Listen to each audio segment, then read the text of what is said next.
¿Cómo obra Jehová? ¿Cómo obra el Dios de la Biblia? Me encontraba leyendo las parábolas de Isaías y justamente la referencia de la explicación de la Biblia de estudio me llevó al versículo 21 del capítulo 28 de Isaías, donde narra la mente de Jehová en un concepto bastante extraño, que es justamente el concepto, y dice: porque Jehová se levantará como en el monte Perazín, como en el valle de Gabaón, se enojará, para hacer su obra, su extraña obra, y para hacer su operación, su extraña operación. Me causó un revuelo mental el concepto de extraña obra, extraña operación. Porque literalmente es así. Jehová ha actuado en la historia de una manera que otro ser humano lo juzgaría. Y tenemos un video hablando del juicio que se le hace contra Jehová, que hoy en día está muy de moda, con canales de YouTube hablando en contra de Jehová como un falso Dios, como un usurpador. Es bastante complejo entender a Jehová porque hoy en día en todo el mundo es el Dios más conocido de la historia. Si queremos incluir la forma en cómo los musulmanes también lo ven, y lo incluimos dentro de esta postura del Dios que actúa en la historia, mundialmente es el más que tiene más adherentes. Por eso Jehová, el Dios de la Biblia, ha actuado, y lo vamos a, en esta reflexión, a profundizar de cómo Jehová ha hecho y ha actuado en diferentes ámbitos en los relatos bíblicos. Y esto es clave en la fe que se tiene hacia Dios, porque se ama a Dios, se ama a Jehová, aun con todas las cosas que a lo mejor no pudieran parecer coherentes para cualquier ser humano. El obrar de Dios es extraño a la lógica humana. Por ejemplo, los castigos radicales de Jehová. Para la mente humana, los juicios de exterminio, las leyes de muerte, de pena de muerte en la ley de Moisés, o las plagas, parecen excesivas. El exterminio a los amalecitas, por ejemplo. Pero la visión bíblica, Dios actúa con un conocimiento total. Él ve la corrupción del corazón humano en la raíz, no solo en la apariencia, como se puede entretejer. Cada vez que uno va a un cristiano, inmediatamente te van a decir: Dios es justo, Él es dueño de la vida, es dueño de la muerte. Y claro, Él es soberano. Y al final uno tiene que llegar a esa conclusión. Obviamente uno se da toda la vuelta en tratar de entender por qué Jehová hizo lo que hizo. Entonces, lo que parece desproporcionado de Dios, el mismo diluvio, destruir a casi toda la humanidad, y que es narrado por los profetas, y que es narrado también por Jesucristo, y los apóstoles, hablan del juicio de Noé como algo real. El juicio, también el juicio de Sodoma, de destruirlo. Y no solo hacia los pueblos extranjeros, no solo hacia Egipto, con el Éxodo, con todas las 10 plagas, matando a todos los primogénitos, sino el juicio también hacia Israel. Fue muy, muy severo Dios con Israel, mandándole serpientes a matarlos en el desierto. El exilio, muchísimas muertes de Israel, siendo sacados de la tierra que él mismo prometió, siendo él mismo condenando la destrucción del mismo templo físico. Vemos que Dios, la espiritualidad de Dios, va mucho más allá de la tierra de Israel, del pueblo de Israel, del templo, del sacerdocio. Dios puede prescindir de todo eso con tal de limpiar su imagen. Con Dios no se juega. Esa es como la idea que Dios está mostrando. Por eso, como decíamos, parece muy desproporcionado que Dios sea tan radical. Pero para Él, para Dios, Él es justo y necesario. Por eso este juicio es como una obra extraña, bastante confusa. La Biblia da a entender que el juicio no es su obra natural. Lo natural de Dios es la misericordia. Éxodo 34 dice que Él es tardo para la ira. Tú perdonas. Esa es como la paradoja. Si Dios es justo, debiera aniquilar a toda la raza humana, desde Adán y todos los humanos que han existido, porque todos son pecadores delante de Dios. Pero Dios siempre da una paciencia y cumple sus pactos, sus promesas, sus contratos con el hombre, con su pueblo.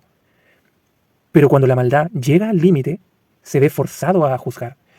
La forma en cómo entraron los israelitas a la tierra prometida fue a través de guerras, de matanzas, de destrucción. Un derramamiento de sangre, pero tremendo. ¿Por qué? Porque ya lo había dicho 400 años antes con Abraham. No voy a castigar a Canaán en este momento porque no lo puedo castigar porque su maldad no ha llegado al colmo. Solamente el colmo había llegado en Sodoma y Gomorra.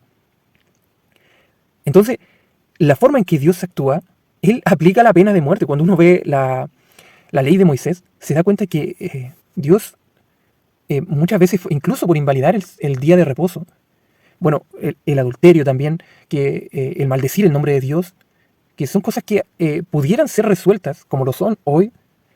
Entonces, viéndolo desde una manera humana, uno ve que, espérate, Dios cómo está actuando. Y no solo eso, cuando Dios hace una de las cosas más extraordinarias, que incluso los ateos cuando debate con los cristianos le preguntan, ¿tú sacrificarías a tu hijo si Dios te lo pide? Dios lo hizo una vez y parece irracional. ¿Cómo Dios, un Dios que se muestra como benevolente hacia la humanidad, creador de la humanidad, cómo se le ocurre pedirle a Abraham, al hijo de la promesa, que dijo, no, en Isaac te será llamada descendencia? Su esposa era estéril, pero le dio un hijo en su vejez. Y ese mismo hijo, que tendría que ser el linaje escogido, en el cual Dios se iba a manifestar, lo iba a decir, no, mátalo, en este monte, sacrifícalo. ¿Dónde? Cuando van camino de 3 días y suben, Abraham le dice a los otros siervos que venían, quédense aquí, nosotros iremos y volveremos. Fíjate la mente de Abraham, el cuestionamiento de decir que cómo este es el Dios verdadero que me está pidiendo sacrificar a mi hijo. El dolor que tiene que haber sentido Abraham a decir, ¿qué está haciendo Jehová? ¿Qué está haciendo Dios? Es irracional lo que me está pidiendo. Entonces, el mandamiento de sacrificar al hijo es lo más contrario a la lógica humana.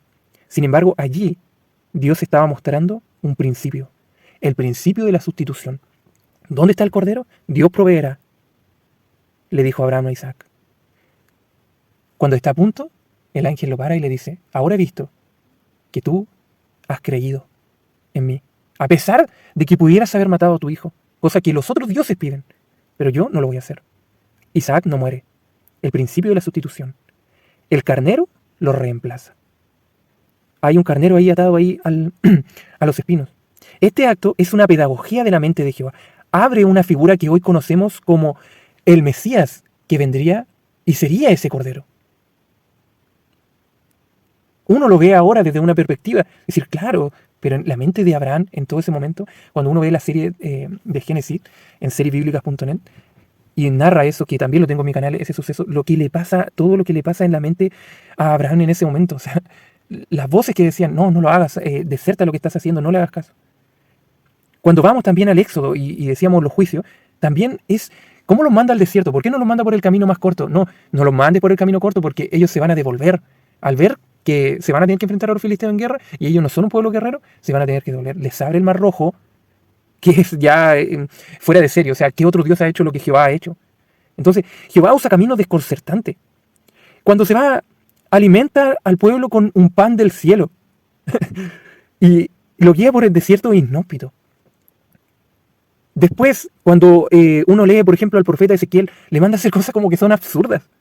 A recostarse por años, hacia un lado y hacia el otro, porque iba a manifestar una profecía. Cuando le dice al profeta Oseas, cásate con una mujer infiel. ¿Qué está haciendo Jehová con todas esas cosas? Todo eso busca romper los moldes humanos y enseñar realidades espirituales más profundas. Cuando llegamos también y analizamos el ritual levítico del sacerdocio de Israel, mueren muchos animales. Uno ahora sabe que hay muchos animales que eran quemados totalmente en olor grato a Jehová. Wow, suena como hermoso, claro, el olor a carne asada es muy rico.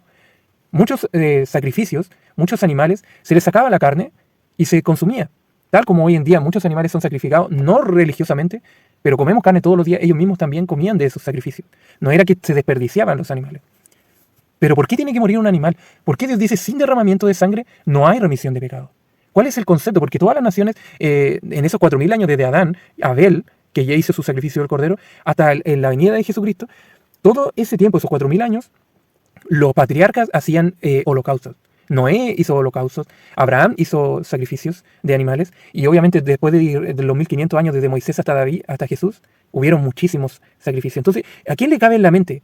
Cuando uno, por ejemplo, estudia la religión zoroástrica, el zoroastrismo, ellos se enfocan solamente en la conciencia, aunque no es una religión mundialmente conocida, pero se asemeja mucho al Dios de la Biblia y sobre todo a lo que es el Nuevo Pacto. Independientemente de eso, para Dios la sangre es el punto eje. Por eso, cuando uno humanamente podría pensar que Dios pudo haber perdonado sin sangre, pero la Biblia presenta este derramamiento de sangre animal sustituta. Para que tú, un humano, no muera, tenías que sacrificar a un animal, y ese derramamiento de sangre hacía que Dios no te castigara. Ese es el lenguaje de la Biblia, el lenguaje pedagógico que intenta enseñar Dios a la humanidad. Primero a su pueblo y después a la humanidad, porque hoy en día todo el mundo tiene acceso a la Biblia, al Dios de la Biblia. Entonces muestra que el pecado mata. Y solo la vida entregada restaura la relación que se pueda tener con el Creador. Cuando llegamos al Nuevo Testamento, cuando llegamos a Jesucristo, ¿quién querría que muriera un hombre que sanaba enfermos, que sanaba ciegos de nacimiento, que sanaba leprosos, que resucitaba muertos?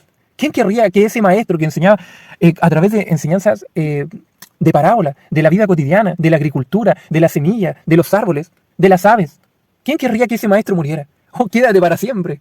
Ese era el anhelo. Entonces, cuando nosotros vemos que Jesús dice, no, yo tengo que ser sacrificado, porque así está escrito de mí. Todo el Antiguo Testamento está escrito para Él. Entonces, no es un mero ritual. Él cumple, culmina y termina todo el sistema sacrificial levítico del sacerdocio de Israel. Lo que parecía una religión de sacrificios era en realidad un mapa profético de Dios para que cuando viniera el Mesías se entendiera su obra.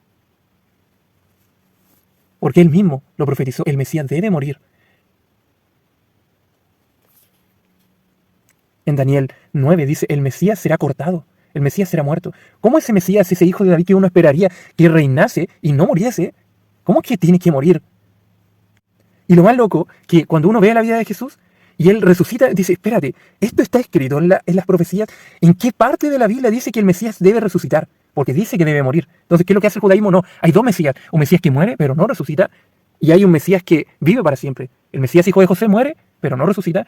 Sino que el que dura para siempre es el Mesías hijo de David. Pero ¿qué dice la Escritura? Es un solo Mesías. Y cuando uno ve a Jesús, Él es ese hijo de David que muere. ¿Y cómo entender esa resurrección? ¿Cómo ver? Dios escondió hacia la mente humana esta resurrección. O sea, uno se replantea, este Mesías tengo que buscar cómo resucita en la figura. Primero que todo, ¿qué hace Dios enviando a un gran hombre, a su hijo, a su rey, a morir? Entonces, los pensamientos de Dios, y obviamente el Nuevo Testamento explica todo el por qué murió, y se evidencia, porque vuelve a ser destruido el templo. Entonces, ¿sobre qué sangre derramada los humanos se acercan a Dios? El judaísmo tuvo que, como rechazó al Mesías, a Jesús, no, ahora es por la oración, ahora es por el arrepentimiento. Eso es real, pero por medio de Jesucristo, y lo explica todo el Nuevo Testamento. No es solamente de que ahora Dios quiere otra forma de adoración. Entonces, cuando uno ve, ¿por qué pasan estas cosas? ¿Por qué Dios pidió el sacrificio a Abraham? ¿Por qué Dios mató a su propio hijo en la cruz? Vamos a Isaías 55. Esto explica el trasfondo. Mis pensamientos no son vuestros pensamientos, ni vuestros caminos, mis caminos. En otras palabras, lo que parece extraño para nosotros es consistente dentro de la mente divina, que ve la eternidad, la justicia perfecta y el plan completo de la salvación del interior, del espíritu humano. Así como hubo un éxodo, una salida de esa esclavitud en Egipto de los israelitas, ahora también hay un éxodo, hay una liberación interior, espiritual. Dios da su espíritu a quien quiera recibir de Él, para tener esa espiritualidad acorde al corazón de Dios. Por eso podría decirse que lo extraño en Jehová es justamente lo que demuestra que Jehová no es un invento humano. A Jehová ningún ser humano lo inventó. Un Dios inventado actuaría como un humano idealizado, comprensible, lógico, predecible. Pero el Dios de la Biblia, en cambio, sorprende, escandaliza, enseña a través de lo absurdo y muestra que su lógica trasciende nuestra lógica, nuestra conciencia.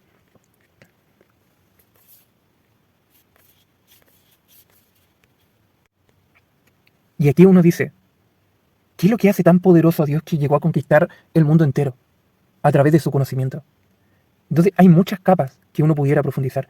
Y uno dice, ¿cuál es el punto? ¿Qué es lo que hace a Dios tan distintivo?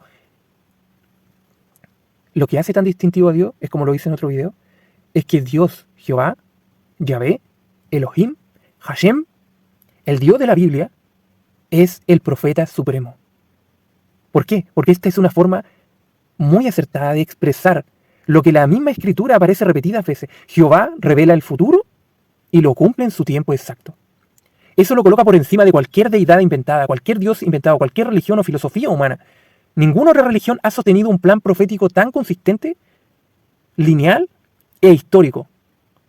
Jehová es el profeta supremo, el creador y profeta también en la creación. Los 7 días que habla el Génesis 1 no solo narran cómo fue hecho el mundo, sino que son una profecía en código de la historia de la humanidad. 6 días de trabajo son 6.000 años de humanidad. Y un 7.º día de reposo de Dios es 1.000 años del Mesías. De Dios gobernando aquí en la tierra bajo sus propios términos.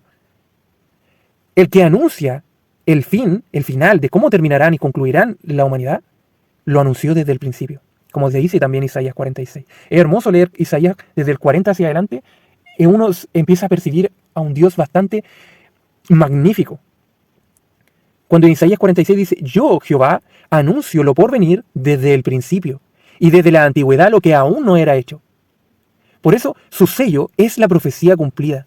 ¿Qué otra religión tiene más profecías cumplidas? Ni el Corán habla de profecías que se cumplen, ni en Jesús. Narra más la sumisión a Alá. En la Biblia, el sello de Dios son sus pactos. Como decíamos en los videos, en el estudio de los pactos, donde hablábamos de los profetas y la superioridad de los profetas, de cómo Dios se encarnó, digámoslo así, su palabra llegó a ponerse en los labios de los profetas, mostrando su autoridad sobre la humanidad, sobre su propio pueblo. Su sello, como decíamos, es la profecía. ¿Por qué? Porque muchas de sus profecías se cumplieron, claro, internamente en la Biblia, pero es corroborada a través de la historia. Lo vamos a ver. ¿Por qué? Porque su sello hace que Jehová, este Dios que actúa de manera que pudiera parecer extraño, como lo decíamos en la primera parte, cuando vemos a Abraham, hay una exactitud de tiempo.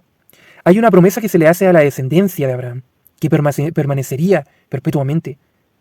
Le dice que van a pasar 400 años y va a haber un tiempo señalado en que ellos van a poseer la tierra. Y se cumple. Ellos salen de Egipto y entran a la tierra prometida a través de Josué, el sucesor de Moisés. Cuando viene la época de los reyes, Dios castiga al pueblo de Israel, al pueblo de Judá, primero al pueblo de Israel del norte, pero en cuanto a numerología de Dios, le dice estarán 70 años, lo dice por el profeta Jeremías, estarán 70 años fuera de la tierra, y la tierra descansará, porque no quisieron hacerle descansar en sus años de descanso de la tierra, sino que le daban la tierra, y la tierra necesitó descansar. Para Dios es muy sagrado. Los sacó de la tierra 70 años y volvieron. Y Daniel capítulo 9 lo confirma. Yo estaba leyendo la profecía y se está cumpliendo el tiempo de la profecía que le dijiste a Jeremías de los 70 años. Y los babilonios que lo llevaron fueron vencidos por los medos persas, y los medos persas a través del profeta Daniel tuvieron ese intermediario para que volvieran a la tierra, y después con Edra y Nehemías reconstruían. Pero el profeta Daniel hace también una profecía matemática, las 70 semanas. 70 semanas están determinadas para tu pueblo, hasta la venida del Mesías, del ungido de Dios.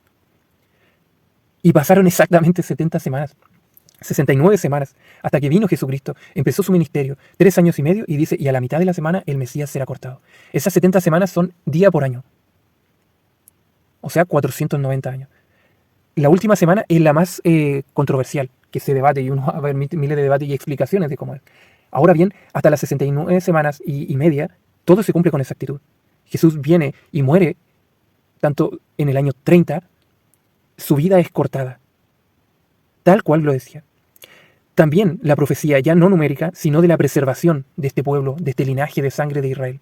Israel es preservado a través de exilios, persecuciones, dispersión, diáspora, ya no estuvo en su tierra, pero aún así, pasando tantos años, incluso en el primer exilio en Babilonia, y después de la venida de Jesucristo, 40 años después se destruye el primer templo, que también estaba profetizado, lo dijo, no quedará piedra sobre piedra. Y Ezequiel 4 también habla de estos 40 años de castigo a la casa de Judá, y el Talmud confirma de que esos 40 años sucedieron eventos que antes no habían sucedido, declarando que algo venía, y sucedió. 40 años sucedieron, y llegó el juicio contra la casa de Judá, contra los judíos. Pero aún así, no se extinguieron. En 1948 volvieron a ser una nación. El renacimiento, la resurrección del Estado de Israel, de los judíos volviendo a su tierra de todas las naciones, y la resurrección de la lengua hebrea también, que es parte de lo que es el Antiguo Testamento, está escrito en hebreo, y vuelve a ser la lengua que siguen teniendo los hebreos. Es como un sello histórico Israel. de que Dios sigue controlando los tiempos. También hay profecías universales y de los imperios. Por ejemplo, las visiones de Daniel, en Daniel capítulo 2 y en el capítulo 7, donde habla de los imperios. Babilonia, Persia, Grecia y Roma se cumplieron tan exactamente que incluso en la historia nadie puede negar que así fue. Como dice las escrituras que tenían que suceder, así sucedió. Todos estos imperios, representados en la profecía de Daniel, se cumplieron exactamente. Por eso muchos críticos dicen, no, esto debió escribirse después. Por eso la profecía marca la mente de Dios superior. Por eso Él es el Dios, Él es el creador. Su libro es su sello. Y obviamente el sello de la profecía, Jesucristo. Todo el sistema levítico, cada fiesta, cada sacrificio, era un lenguaje profético oculto, que era determinado en tiempo olam, en un tiempo indefinido, hasta que llegara la definición del tiempo y terminara. Llegara la época de la conciencia, la época de la espiritualidad, del alma, del espíritu. Jesús no solo vino a vivir, sino a cumplir las escrituras, como dice, yo no he venido a romper la ley, sino la he venido a cumplir, a sellarla. Por eso su resurrección en el tercer día tiene ecos mileniales. Porque dice que después de 2 días, como dice Oseas 6:2, después de 2 días nos resucitará. Al tercer día nos dará vida. Estos 2 días, estos 2 milenios para Dios, porque un día para Dios son 1000 años, tal como en los 7 días de la creación, así también Jesús, ¿por qué resucita el tercer día? Porque el tercer día marca el sello de Dios. Así como Dios resucitó a Jesucristo de entre los muertos al tercer día, al tercer milenio resucitará a todos los justos. Y eso es lo que esperan los judíos. Y eso es lo que esperan también los musulmanes. La resurrección final del tercer día. ¿Por qué Dios lo va a hacer? Porque Él lo profetizó y lo cumplió en Jesucristo. Y ocultó, que esto es lo más sorprendente, que estos 2 milenios ocultó a Israel, que parecía ser el centro de todo. Y eso es lo que se creen también los judíos hoy. Se creen el centro de todo, que Dios todavía, Dios los tiene castigados. Todavía no derrama su espíritu sobre ellos. Ni ellos tampoco quieren seguir en su secularismo como nación. En vez de ser teocracia, son democracia. Tal como los días del profeta Samuel y rechazaron a Dios y eligieron a su propio gobernante, así también rechazaron a Jesús y su mensaje para que ellos mismos se autogobernaran. Y hoy en día pasa lo mismo. No quieren teocracia, no, nosotros somos un país demócrata, igual que los occidentales. Aceptamos a todos los pecadores que quieran venir y pecar aquí en esta tierra, háganlo. Entonces Dios escondió a Israel. Y por eso parece extraño, de que tanto Israel, todas las profecías, mi siervo, mi amado, lo castigo como un padre a un hijo. Aunque ellos sean infiel, yo permanezco fiel. Entonces, de algún modo, la mente de Jehová actúa de manera extraña, de manera sorpresiva. Y obviamente el sello es Apocalipsis, que es como el libro de Jesucristo, como el quinto evangelio. Esa es la profecía final. Aquí Jehová muestra que Él muda los tiempos y las edades, tal como dice Daniel 2:21. Él se presenta como el principio y el fin, el alfa y el omega, el que estuvo desde el principio y cierra con el final. El Apocalipsis une la Torá, la ley de Moisés, los profetas, los evangelios y las cartas como una síntesis final del plan divino. Y aquí muestra el carácter progresivo de la revelación. Jehová nunca entregó todo de golpe, sino que fue revelando por etapas. Los patriarcas, la nación de Israel, los profetas, el Mesías, la iglesia y finalmente la profecía de la consumación. Esa progresividad muestra que el plan es pedagógico, como una gran historia escrita por el maestro del tiempo. Yeshua es el maestro, Jehová es el maestro del tiempo, porque todo lo que yo hablo, dijo Jesús, me lo ha enseñado mi Padre. Nada de lo que yo digo está en desacuerdo con la ley de Moisés, con los profetas, con los salmos, nada. Por eso la majestad de Dios no está tanto en el poder, incluso ni en los milagros que uno pudiera decir, wow, qué extraordinario, sino que en su mente universal. Él dejó este libro, predijo, sostiene, orienta toda la historia humana. En este sentido, llamar a Jehová y a Jesús, los 2 testamentos de la mente divina, es una síntesis que tanto el antiguo es una promesa profética y el nuevo es cumplimiento profético. Y eso que cuando hablamos de la matemática de Dios y su profecía, no hablamos de cuando antes del diluvio los humanos vivían 900 años. Nunca está escrito que nadie superó los 1000 años. Y después del diluvio, ¿qué dice Jehová? Ya no vivirá más, no contenderá más mi espíritu con el hombre, porque ciertamente él es carne, y ahora serán sus días 120 años. La humanidad vivirá 120 tiempos, y es exactamente lo que sucede hoy en día. Puede alguno pasar más de 120, pero ese es el límite humano. Siempre los humanos viven 80, 90, 100 años. Y con angustia llegando hasta el final casi. Esa es una profecía encriptada. porque son 120 tiempos, 120 jubileos. Jubileos son 50 años, 120 por 50 son 6.000 años, que 6.000 años son 6 días. Y vemos que desde Abraham hasta Jesús 4.000, y desde Jesús hasta su retorno serán 2.000. Y ese es el punto.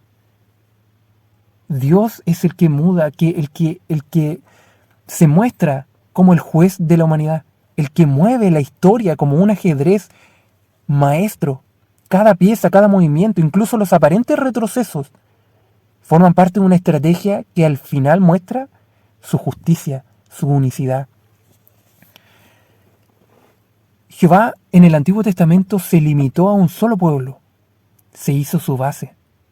De ahí se mundializó, por decirlo así, la mundialización de la obra de Dios, de Israel al mundo. Como decíamos, al principio todo parecía limitado a un solo pueblo, pero esa concentración era necesaria para que surgiera la base sólida de la revelación. Y este es un salto inesperado, esto lo tocamos recién. Cuando parecía que todo quedaba en Israel, Dios apagó el templo y expandió su luz por medio de la iglesia, por medio de todas las naciones. Incluso sin el séptimo día, sin el sábado, sin el templo físico, sin el sacerdocio levítico, la palabra, aún su peso espiritual fue mucho más fuerte que lo ritual. La palabra pasó a ser espíritu y verdad dentro del corazón. Una transformación interior, no con espada ni con ejército, sino con mi espíritu, dice Jehová.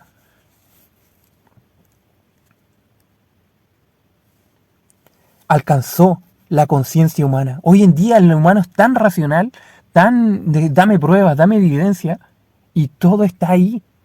Su profecía es la mayor evidencia de la mente de Jehová, de que Jehová no es un Dios inventado, de que Él tiene su propia estructura, superando cualquier lógica humana. Hoy en día incluso hay muchos académicos que tienen extraordinarios fundamentos para defender a Dios. Nadie puede destruir a Dios, al Dios bíblico. Por eso esta globalización de apagar a Israel para Él iluminarse a través de las naciones, hoy en día en todo el mundo lo alcanzó, tal como dijo Jesucristo. Cuando sea predicado este evangelio a todas las naciones, entonces vendrá el fin. Y Él habla del tiempo de los gentiles. Apocalipsis, Pablo, Jesús también hablan del tiempo de los gentiles. Y está encriptado también los 2 días. Los 2 días en Samaria. Las 2 ocasiones que cuando se duermen dos veces y a la tercera cambia. Es como cuando hicimos el patrón de los 7. La mente de Jehová está estructurada, como decíamos también en la menorá. Su mente está encriptada en conceptos que trascienden a la mente humana. Por eso hay un paralelo al avance hoy en día de la humanidad hacia la interconexión.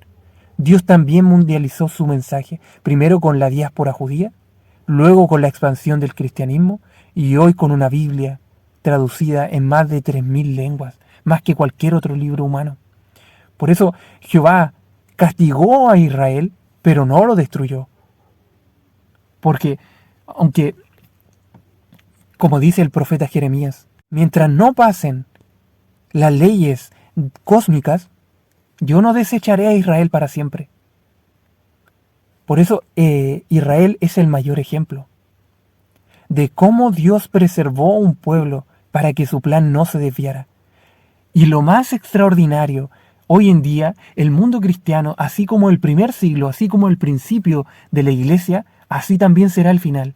En el principio de la iglesia convivió juntamente con el templo, convivió juntamente con los judíos, rechazadores el sistema político. Hoy en día vemos que se evidencia, ellos mismos evidencian de que rechazan a este Mesías. No, él no fue ungido con aceite, no es Mesías. No, que él no nació de padre y madre de manera natural. Por eso no es el Mesías. Por eso Jehová se reirá, como dice. Es increíble cómo es citado el Salmo 2 por Pedro. Los reyes de la tierra se han juntado, pero Jehová se reirá de ellos.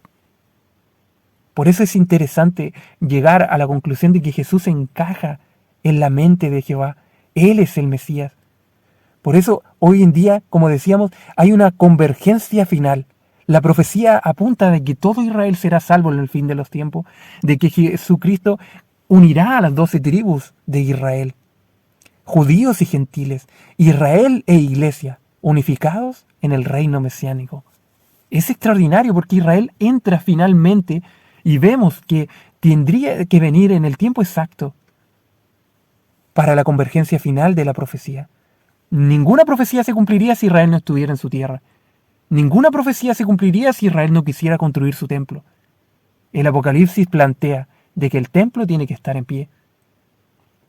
Y ya tienen construidas las rocas, la piedra angular, todas las piedras, el sacerdocio, incluso por sistema de ADN, está. Por eso, como decíamos, la obra extraña de Jehová, de uno puede decir, no, este Dios es inventado, actuó de manera que no debía haber actuado, actuó mal. Pero no. Hay que ver más a fondo a Jehová. Aunque parece difuso al principio, la profecía aclara la mente de Jehová. Y desde ahí, partiendo de que Él cumple hoy en día las profecías, vemos hacia atrás y decimos, esto, mira, tiene sentido. Por eso Jesucristo hizo esto, por eso hizo esto otro, por eso murió, por eso resucitó. Entonces ahí uno se va adentrando y el Espíritu de Dios empieza a entrar en la conciencia del hombre. Empieza a moldear al hombre, porque Jehová quiere el bien de la humanidad. Y eso es lo más que a veces ni siquiera se destaca, pero Jehová quiere lo mejor para el matrimonio, para la paternidad, para la sociedad. Él quiere lo mejor. Quiere una sociedad de armonía, incluso con la naturaleza. Jehová habla muchísimo de agricultura, de la ganadería, porque ese es el modelo que será instaurado en el milenio, en el 7º milenio. Por eso Jehová es como que jugara a un ajedrez en la historia. Lo que parece azar, lo que parece caos, lo que parece desorden, donde los imperios caen, hay guerra, inmigraciones, avances tecnológicos, globalización, en realidad son movimientos de piezas que preparan el tablero final. El mismo Jesucristo dijo, será predicado este evangelio del reino de los cielos en todo el mundo. Hoy por primera vez esa condición se está cumpliendo literalmente, literal. Y es como una paradoja, por eso es como el Dios de las paradojas. Porque el mundo piensa que va hacia la modernidad y el progreso, pero en realidad se está alineando exactamente con el guión profético escrito hace milenios. No hay que aceptar la homosexualidad, los transgéneros. ¿Qué dice? Será como los días de Sodoma, donde había homosexualidad desbordada. Asimismo está viviendo hoy en día, incluso dentro de la religión.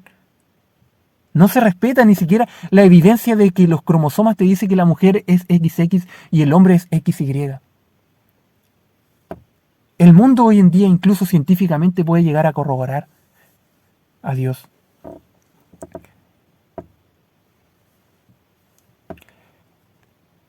Volvemos a decir, Jehová es el profeta, el supremo profeta, el soberano de la humanidad.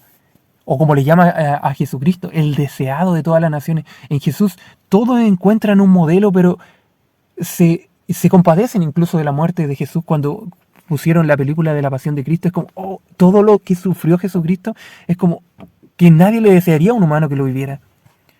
Por eso, cuando uno compara a Jehová con otras religiones, con otros sistemas, o con otras cosmovisiones, o con otras cosmogonías, ninguna otra cosmovisión ha anticipado el presente global como lo hizo la Biblia.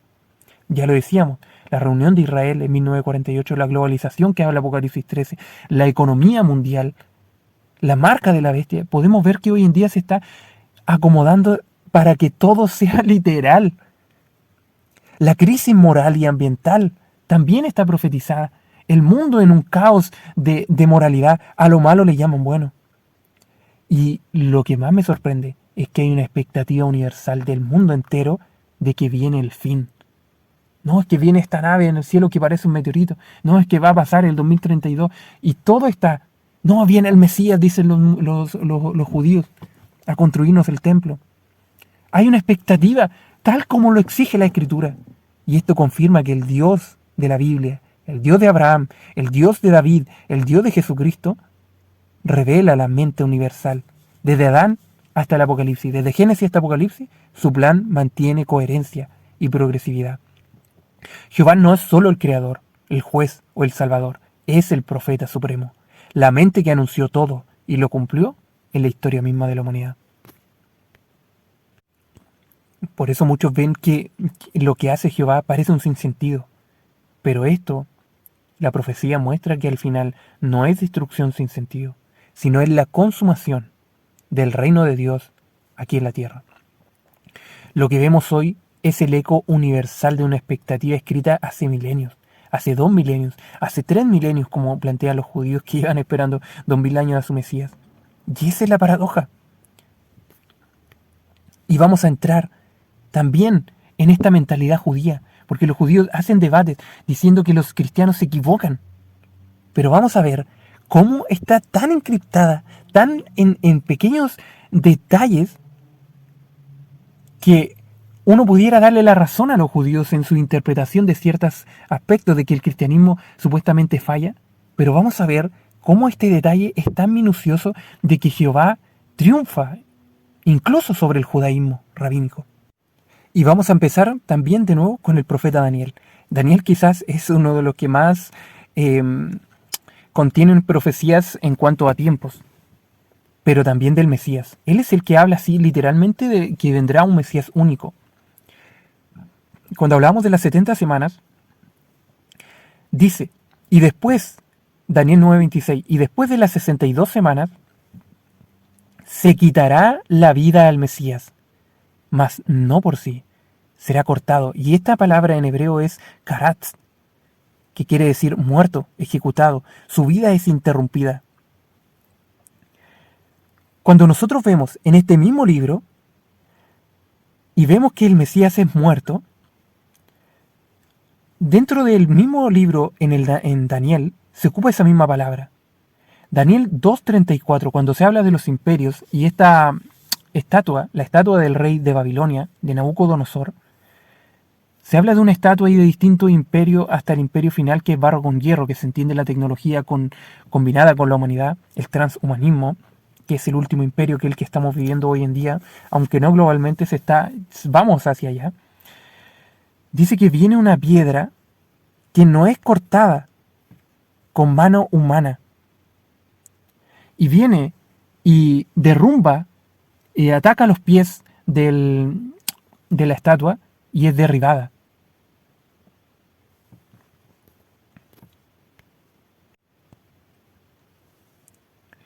Y mientras miraba, una piedra fue cortada no con mano y golpeó la estatua en sus pies de hierro y de barro y los desmenuzó. Y la piedra que golpeó a la estatua se hizo un gran monte y llenó toda la tierra. Este es el reino de Dios. El reino de Dios, esta piedra que fue cortada, es el reino que llegó hasta los confines de la tierra, como dice Salmo 2. Entonces, ¿cuál es el misterio aquí? Que cuando viene el reino de Dios, esta piedra cortada, karatz, no quiere decir que fue cortada en el momento que va a ser derribada, sino que tiene la señal en sí, trae como la memoria genética en sí esta piedra, de que antiguamente, antes de traer el reino de Dios a la tierra, derribando todos los otros reinos, en el 7º milenio, esta piedra muestra 2 sucesos. Las escrituras declaran claramente de que hay una piedra angular que desecharon los edificadores. Y Jesús se toma a sí mismo como esa piedra angular en la historia. Incluso pasa a ser evidenciado incluso en el calendario. Todo se mide en antes y después de Cristo y nadie puede negar eso. Entonces esta piedra que fue cortada también cortó la historia. Dividió la historia en antes y después de él. Por eso hay 2 sucesos. Por eso la resurrección de algún modo está escondida. ¿Cómo la muerte puede volver a venir a reinar? ¿Cómo alguien que está muerto puede venir a reinar? Porque resucitó. Por eso cuando uno lee también Isaías 53 y dice que su vida va a ser muerta y expiará los pecados del pueblo, Él prolongará sus días. ¿Cómo si murió? ¿Cómo va a prolongar sus días? Porque resucitará. No permitirás que tu santo vea corrupción. David es la personificación también cuando él hace esa profecía en Salmo 16 y dice, no permitirás que tu santo vea corrupción. Es como también la profecía de José cuando le dice, no, tú serás como el primogénito de los toros, pero serás como el rejem, ese toro que acornará a las naciones. Como si eres sacrificado como el toro primogénito, pero después irás a todas las naciones a conquistarlas. ¿Cómo es eso? Entonces es lo mismo que aquí Daniel. Y vamos a ver el segundo ejemplo. El segundo ejemplo se encuentra en Zacarías. Cuando uno está leyendo la profecía de Zacarías 12, donde dice Jehová, y mirarán a mí, ¿a quién traspasaron? ¿Cómo que Jehová fue traspasado? Pero el contexto que lo dice es un contexto diferente a lo que quiere decir con traspasado. ¿Y por qué los judíos lo entienden como no relacionado a Jesús? Porque en el capítulo 12 describe un escenario apocalíptico para Jerusalén. Dios protegerá a la ciudad de sus enemigos. El pueblo pasará por un evento de angustia nacional. Pero en medio de esta tribulación surge la frase clave. Y derramaré sobre la casa de David, los judíos, y sobre los habitantes de Jerusalén, espíritu de gracia y de oración.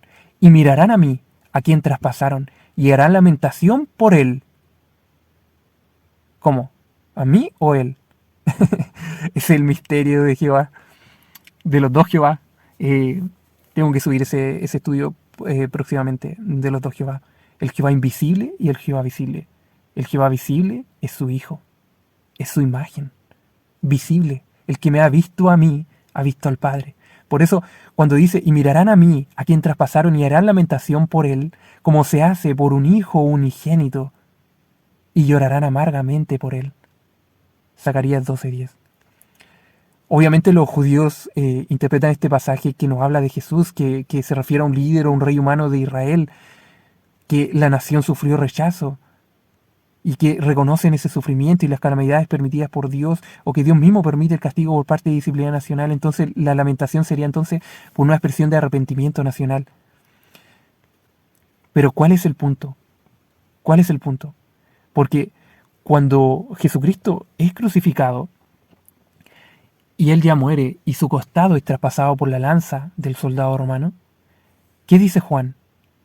Como dice la Escritura, aquí se cumple, y mirarán al que traspasaron. Entonces el contexto, uno ¿cómo podría decir? No, esto no se cumple en Jesús. Claro que se cumple. Nosotros entendemos que Jesús es Dios visible, es el Dios encarnado, es el Dios Hijo, que se hizo humano. Por él asimismo hizo todas las cosas. Y este es un milagro. Obviamente que cualquier persona que escucharía, no, así no es, esta no es la interpretación correcta. Pero fíjate, ¿por qué Jesús sí es Jehová? Porque él fue traspasado. Y dentro del contexto de Zacarías, ¿Zacarías qué dice? Que él, Jehová, en el contexto que está ahí, es como una memoria también. Está hablando del contexto futuro, del contexto del fin de los tiempos. Pero va a haber un recuerdo de que hubo un momento en que Jehová fue traspasado. Y por eso se cumple la profecía en Jesucristo, porque Él fue traspasado. Es súper interesante y obviamente uno va a tener que ahondarlo más específicamente en un tramo diferente. Por eso la mente de Jehová, para en tan pequeños detalles, hacer lo que hizo con Jesús, trastocando la mente de los judíos y trastocando la mente del mundo entero, para fijarse de que Jesús sí es el Mesías prometido, y sí es el Mesías que si se le rechaza, no se le recibirá en su segunda venida. No serán parte del reino los que rechacen a Jesucristo, porque Él es la piedra angular, Él es el Dios viviente. Es interesante cuando uno ve, por ejemplo, también la mente de Jehová es como, uno podría decir, es como extraña, como decíamos al principio. Ese es el concepto de que Jehová hace como cosas absurdas para que uno diga, este no es el Dios verdadero, pero sí lo es. Entonces, ¿cómo? Me rindo a Él. Me rindo. ¿Por qué? Cuando uno ve Apocalipsis 5, cuando habla del Cordero, inmediatamente lo vemos relacionado con Daniel. Y vamos a leerlo. Apocalipsis 5 dice, he aquí un cordero como inmolado o sacrificado. Es como que estuviera sangrando, que estaba de pie. ¿Cómo? ¿Está muerto o está vivo? ¿Cómo va a estar de pie si está muerto? Ese es el punto. Ese es el punto, porque cualquier judío que vea la historia de, de cómo el Dios se mostró hacia el mundo, y todo el mundo, todas las naciones conocen su nombre gracias a Jesucristo. Es como ven un cordero de pie. No ven a alguien muerto, ven a alguien vivo en la historia. Digno es el cordero que fue inmolado. Digno es de recibir Jesucristo, de recibir el poder, riqueza, este Hijo de hombre, sabiduría, fuerza, honor, gloria y alabanza. Al que está sentado en el trono, Jehová Dios, el Padre, y su Hijo, el Cordero, sea la alabanza, el honor, la gloria y el poder para siempre. Por eso está esa memoria, como decíamos, esa memoria genética. Ya sufrió, lleva en sí la marca, el rechazo, la muerte, pero ahora está en autoridad. ¿Qué dice Daniel 7? Dice exactamente lo mismo. Miraba yo en las visiones de la noche, y aquí que venía con las nubes del cielo, uno como un hijo de hombre, que llegó hasta el anciano de días y le hicieron acercarse delante de él, y le fue dado dominio, gloria y reino para que todos los pueblos y naciones y lenguas le sirvieran. Su dominio es dominio eterno, que no pasará, y su reino uno que no será destruido. Por eso la Biblia dice que juró Jehová que ante mí se doblará toda rodilla. ¿Y qué dice el Nuevo Testamento? Ante Jesucristo se doblará toda rodilla. ¿Y qué dice Apocalipsis? Ante el Padre y el Hijo se doblará toda rodilla. Al que está sentado en el trono y al Cordero se doblará toda rodilla. Por eso Jesucristo cita, Él como Cordero inmolado, como siendo llevado al matadero, ¿eres tú el Mesías, el Hijo de Dios, el Hijo del bendito? Yo soy, y verán al Hijo del Hombre descender en la nube del cielo, con poder, en su gloria. Entonces, todo conecta, todo conecta. Jesucristo es el sello de la profecía bíblica. Es el que trastornó. Por eso en una parte Pablo dice algo muy trascendental. Si los gobernadores del mundo hubieran sabido que con la muerte de Jesucristo, si hubieran sabido lo que pasaría después, de que el mundo sería conquistado por el conocimiento de Jehová, el conocimiento de Jesucristo, con la Biblia, independientemente de la forma en cómo llegó a conocerse, hoy en día, en el mundo actual, las personas que me escuchan o yo mismo, veo esta profundidad de la grandeza de la mente de Jehová.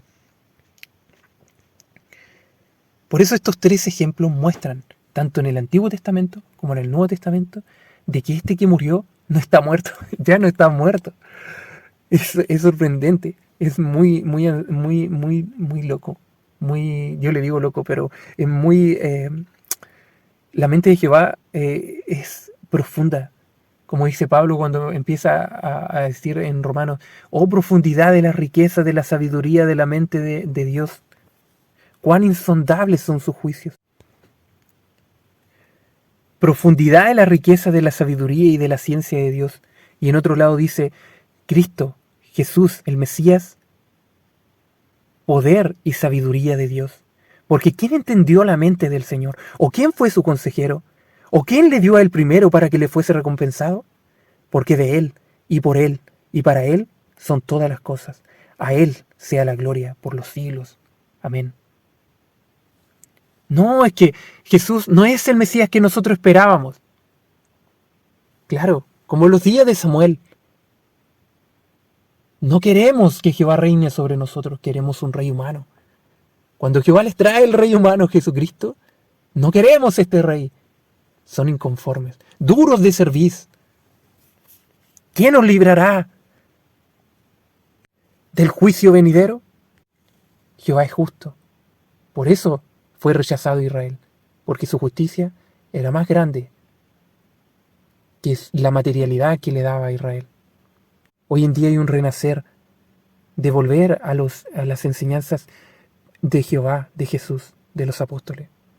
Hay un movimiento muy grande en el mundo para volver a Él, a su esencia, a su espiritualidad tan grande y tan profunda, de defender a Dios, de hablar de Él, de mostrar que Él es el camino, la verdad y la vida. Porque solo tú nos has dado, ¿a quién más nos hablará? Solo tú tienes palabra de vida eterna, le dijeron los apóstoles a Jesús. Obvio, es más que Buda, más que Confucio. más que incluso Zaratustra, más que cualquier otro filósofo moderno que habla de ciencia, estos ateos que hablan hoy. Él es lo más grande que ha pisado la tierra. Dios ha pisado la tierra. Como he dicho en otras ocasiones, de una virgen, vivió virgen, murió virgen, resucitó virgen, subió al cielo, descendió incluso a los infiernos y volverá virgen. Esa es su pureza.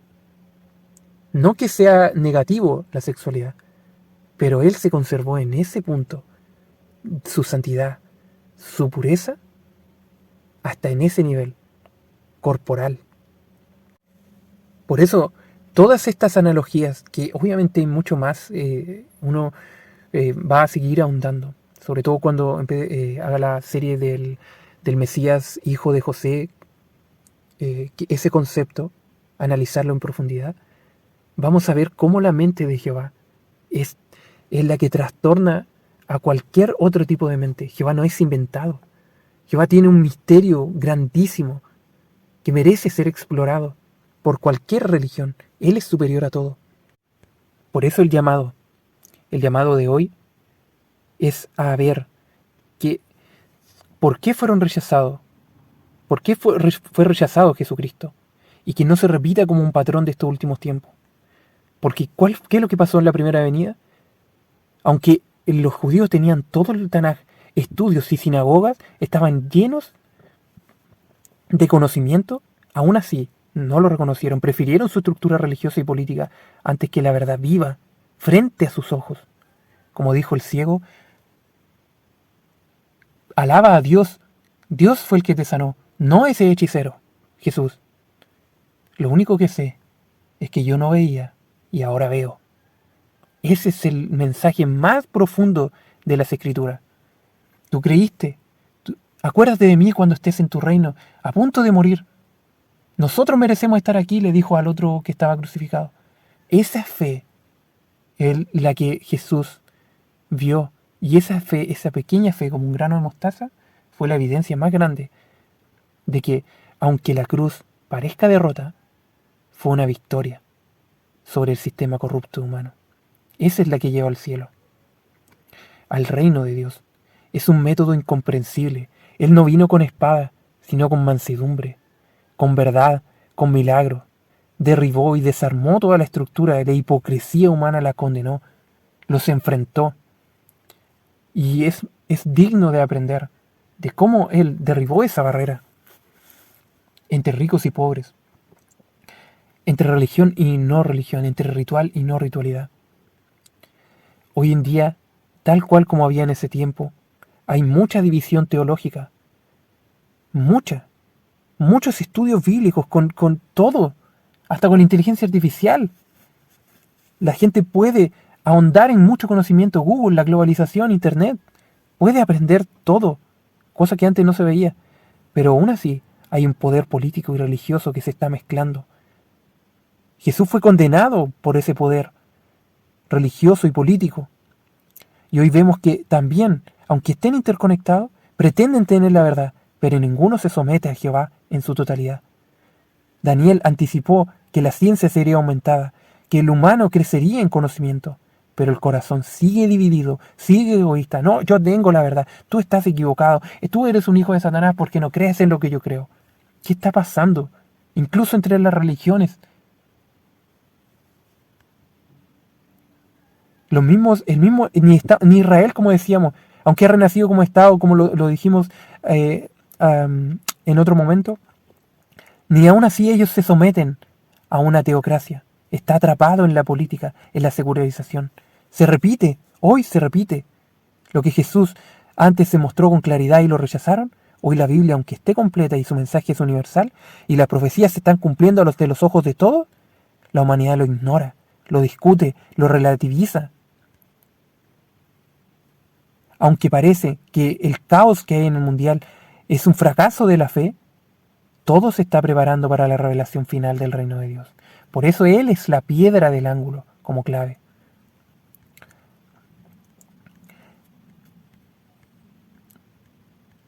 Y concluimos que Jehová es el autor de la historia. La Biblia no es simplemente un libro religioso, es la biografía de Dios, de la historia humana.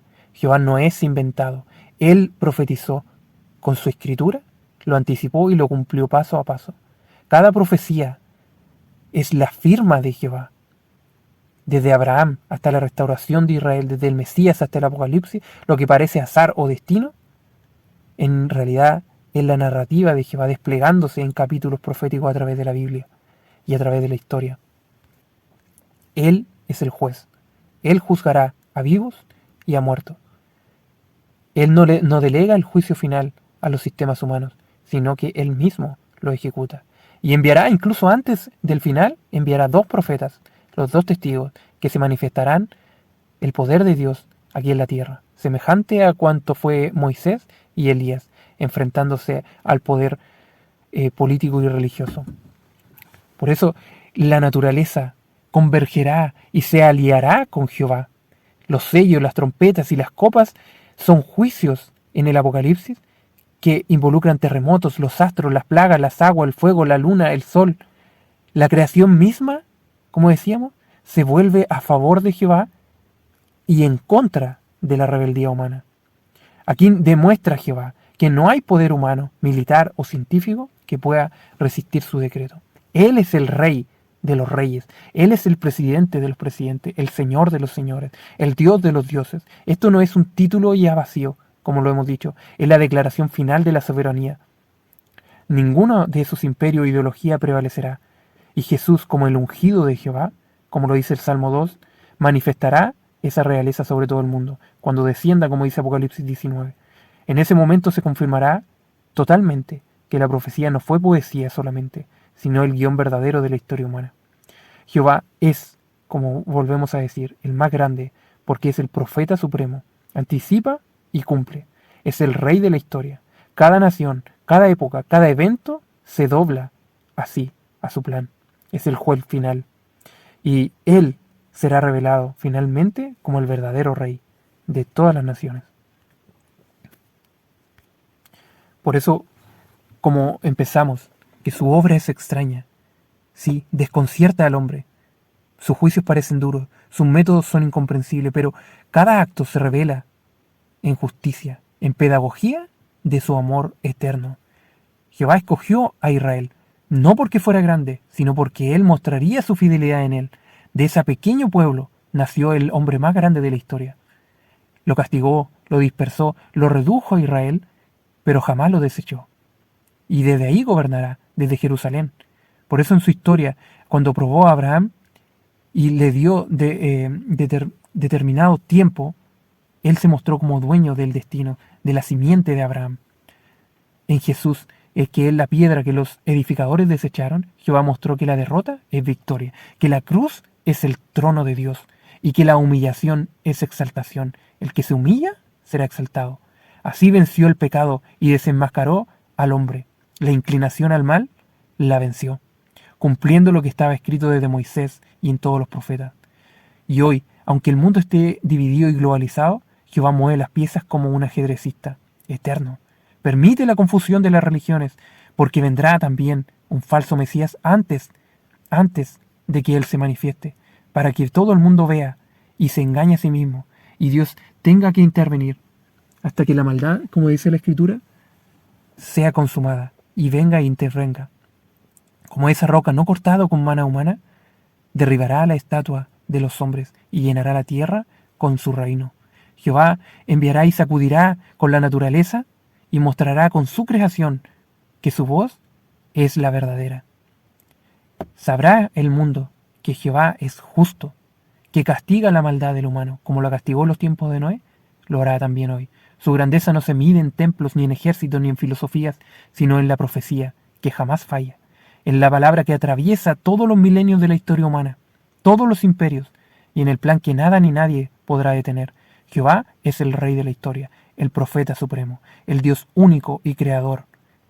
Nadie lo creó a Él creó todas las cosas, y su reino está establecido en su espíritu, pero será establecido materialmente, físicamente, desde Jerusalén para todas las naciones, en el 7º milenio, en toda la tierra, porque Él heredará toda la tierra. Mía es la tierra, dice Jehová, y su plenitud, el mundo y los que en él habitan.